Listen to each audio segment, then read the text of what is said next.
جذباتی لوگ ہیں جو یہ باتیں کر رہے ہیں کہ نماز سے تو مصیبت ٹلتی ہے, تو نبی کے سمجھ میں یہ بات کیوں نہیں ہے؟ آپ نے سابق حکم دیتے کھڑے ہو باجماعت نماز پڑھو, تیر آئیں گے دیکھا جائے گا, شہید ہو جائیں کوئی مسئلہ نہیں, نماز پڑھ کے دعا مانگیں گے سب سیٹ ہو جائے گا. او بھائی اسباب یہ کہتے ہیں کہ تیر جب آتا ہے نا, گولی جب آتی ہے تو وہ نمازی اور روزے دار اور بے نمازی میں فرق نہیں کرتی. آپ نمازی کے یہاں رکھ کے بندوق چلائیں گے وہ بھی مرے گا, چرسی کے رکھ کے چلائیں گے وہ بھی مرے گا. یہ گراؤنڈ ریئلٹی ہے. اسی وجہ سے تو نبی نے حکم دیا کہ جب نماز میں سانپ نظر آئے تو نماز توڑ کے سانپ کو مار دو. یہ صحیح حدیث ہے. یہ تھوڑی حکم دیا کہ نماز میں سانپ نظر آئے تو کوئی بات نہیں, تمہارا بھی اللہ سے کنیکشن ہے اور نماز بلاؤں کو ٹالتی ہے, تو یہ سانپ کیا بلا, یہ خود ہی ٹل جائے گی, تم نماز نہیں چھوڑنا. بلکہ حکم دیا نماز چھوڑو پہلے سانپ کو مارو. کیا مذہب کا بھائی کیا تصور پیش کیا جا رہا ہے؟ یہ جنونی قسم کے جو لوگ ہیں, کیوں مذہب کا بیڑا غرق کر رہے ہو, کیوں لوگوں کو برباد کر رہے ہو مذہب کے نام پہ؟ علم صحیح نہیں ہے تو چپ رہ جاؤ, یہ زیادہ بہتر ہے تمہارے لیے.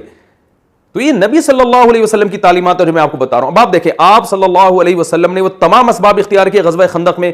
جب آپ نے اپنی ذمہ داری پوری کر لی, پھر اللہ کی طرف سے معجزے بھی صادر ہونا شروع ہوئے. جب صحابہ کرام کو بھوک لگی ہے, بھوک سے بے ہوش ہونے لگے, مرنے لگے, شہادتیں ہونے لگی, یہ حالت ہو گئے صحابہ کے. اب چونکہ ان کے پاس کوئی آپشن نہیں تھا, پھر کیا ہوا ہے کہ ہانڈیوں سے سالن نکلنا شروع ہوا, اور آپ صلی اللہ علیہ وسلم نے حکم دیا کہ بھئی ڈھکن نہیں ہٹانا دیگچے سے, اور صحابیہ کو حکم دیا کہ برتنوں میں سالن ڈالتی رہو اور ڈھکن نہیں ہٹانا. اتنا سا شوربہ تھا اور وہ سینکڑوں صحابہ کو کافی ہو گیا.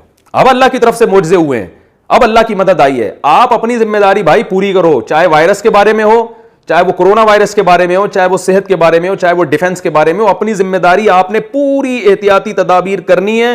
اس کے بعد پھر اوپر سے اللہ سے دعائیں مانگیں, مدد آئے گی.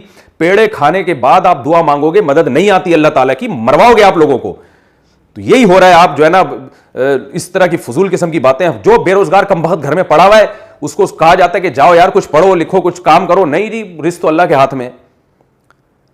میں دیکھتا ہوں ہمارے ہاں ایک شوگر کے مریض تھے, ہوٹل میں بیٹھے ہوئے چائے پی رہے, چینی آئی تو چائے میں چینی ڈال رہے ہیں. ایک آدمی نے ان کو کہا کہ حضرت آپ شوگر کے مریض ہو, چینی ڈال کے پی رہے ہو. انہوں نے کہا بھائی جان موت زندگی اللہ کے ہاتھ میں, جب مارنا اللہ ہے, بچانے والا. بچانے والا کون ہے؟ اللہ ہے. تو میں اس وقت چھوٹا تھا, مجھے شروع سے ہی بے عقلی کی باتیں سمجھ میں نہیں آتی الحمدللہ. تو میرا دل چاہا کہ میں ان سے بولوں کہ مارنے والا بھی اللہ ہی ہے. ایک بات کر رہے ہو کہ بچانے والی ذات اللہ کی ہے, تو کیا یہ جتنے لوگ جو مرتے ہیں یہ کس نے مارے ہوتے ہیں؟ گورنمنٹ نے مارے ہوتے ہیں, کس نے مارے ہوتے ہیں؟ اللہ ہی مار رہا ہوتا ہے سب کو. تو جو بچانے والا ہے وہ بھی اللہ ہے اور مارنے والا بھی اللہ ہے.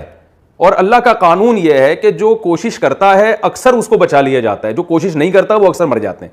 آپ دیکھیں یورپ میں لوگوں کی جو طبعی عمر ہے نا وہ بڑھ گئی ہے, اس لیے کہ وہ اپنی صحت کا بہت خیال کرتے ہیں, اس لیے ان کی جو بوڑھے بہت دیر سے ہوتے ہیں. ہمارے ہاں 60 سال کے آدمی کو دیکھو آپ. میں تو سفر میرے باہر ملکوں کے شروع ہو رہے ہیں, بہت کچھ ہم نے ان ملکوں کے بارے میں سنا ہوا تھا, لیکن جب وہاں جا کے دیکھا تو بالکل اپوزٹ پایا ہم نے. ان لوگوں کی صحتیں بہت, وہ تو وائرس آ گئے, وہ تو اللہ کا عذاب بن کے جس نے پوری دنیا میں تباہی مچا دی ہے, لیکن جرنلی ان لوگوں کی صحتیں بہت اچھی ہیں, عمریں ان کی لمبی ہیں. وجہ اس کی یہ کہ وہ خیال 60 سال میں تو وہ بعض ان میں یہ کہتے ہیں کہ اب تم نے جینا شروع کیا ہے. ہمارے یہاں 60 سال کے آدمی کا حال دیکھو آپ, توندیں نکلی ہوئی ہیں, اور اس کی شوگر کا مریض ہوگا, بلڈ پریشر کا مریض ہوگا, اور گردے اس کے فیل ہو چکے ہوں گے. ہمارے ایک دوست ہیں کینسر کے بہت بڑے اسپیشلسٹ ہیں, یو کے میں ہوتے ہیں, میں ان کا کئی دفعہ تعارف کروا چکا ہوں, اور ہیں پاکستانی, بڑے نیک آدمی ہیں. کہتے ہیں کہ مجھے کہنے لگے کہ یار مفتی صاحب پاکستان کے بارے میں رپورٹ یہ تھی کہ یہاں کینسر کے مریض بہت کم ہیں اور یو ایس اے میں اور یو کے میں بہت زیادہ ہیں. تو کہہ رہے ہیں میں بڑا خوش ہوتا تھا کہ چلو ایک مرض تو ایسا ہے پاکستان میں جو بہت کم ہے اور دنیا میں زیادہ ہے.